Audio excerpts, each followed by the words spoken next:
Live from CNN Centre, you're at the International Desk.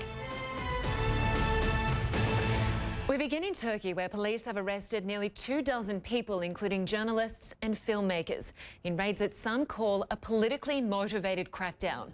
Demonstrators showed up at one location in response to a warning on Twitter. Media reports say the suspects are being accused of forming, leading and being members of an armed terrorist organisation. Many of them are associated with a rival of the Turkish president. Let's get more now from journalist Andrew Finkel live in Istanbul in Turkey. Andrew, these journalists are accused of forming an illegal organisation trying to seize control of the state. What had they been publishing and how were they arrested?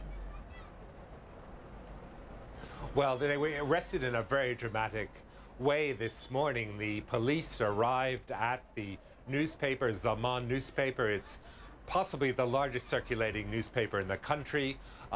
The journalists were prepared for this. There were demonstrators in front of the building. There have been tweets, leaks from the government announcing that these arrests were imminent. There was a huge demonstration as the police tried to enter the building.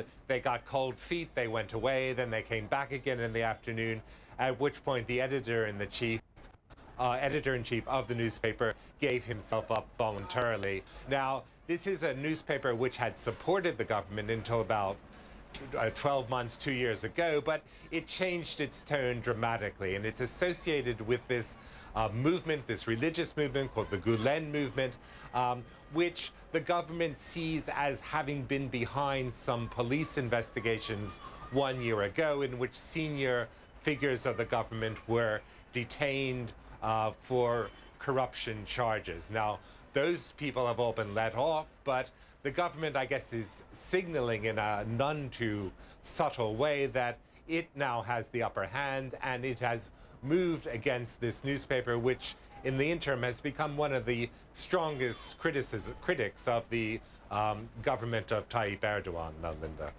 And Andrew, what can you tell us about this cleric who is the rival of the president? They used to be close allies, didn't they? Well, they were close allies. I mean, in many ways, rivals is a sort of odd word because this is a man who actually lives in the United States. He lives in a reclusive settlement in the Pocono Mountains of Pennsylvania.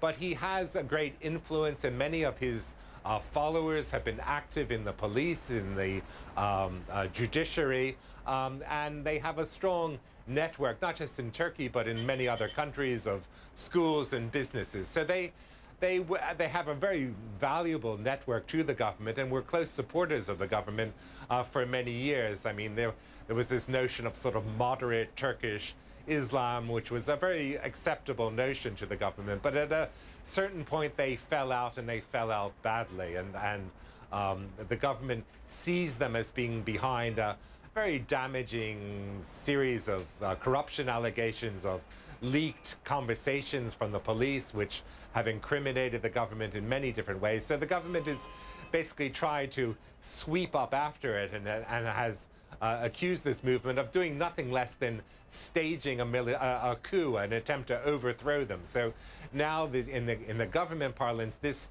movement, or even the word Pennsylvania itself, is synonymous with an attempt to illegally overthrow the government, Lynda. It's quite a dramatic situation. Very dramatic, very interesting. Thank you very much, Andrew Finkel, for that update. We'll speak to you soon.